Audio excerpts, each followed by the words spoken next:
લાઈલા વિવેકને phone તો કરું. Hello. હા બોલ. એટલે તૈયારી થઈ ગઈ? હા મસ્ત બાબલા જેવો તૈયાર થઈને બેઠો હું. હા એટલે એ બધું તો હું હોલ ટિકિટ આવી ગઈ.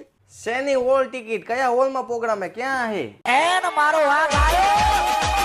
એટલે એ હોલ ટિકિટ નહીં, બોર્ડ એક્ઝામ ની હોલ ટિકિટ ની વાત કરું હું. હું વાત કરે? આવી ગઈ આટલી વેલા? એટલે શું આવી ગઈ? કાલથી તો પેપર ચાલુ થાય છે. ઓય રે, હજી તો કાલ હે ને, આખી રાત પડી વાંચવા માટે.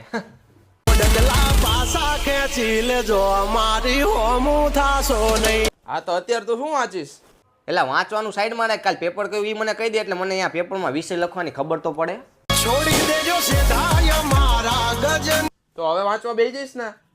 તે ડિપ્રેશનમાં નાખી દીધો. હવે પેલા મારે ખેતલા આપવાની ચા પીવા જવી પડશે, પછી બધું કામ. એટલે મારો ભાઈ તું આવી રીતના ભણીશ તો ફેલ થઈશ. અરે ફેલ થવાની વાત તો કરતો જ નહીં, તુંય ફેલ નહીં થાય, પાસ તો થઈ જ જઈશી, કેમ કે મેલડીમાં હેરે હે.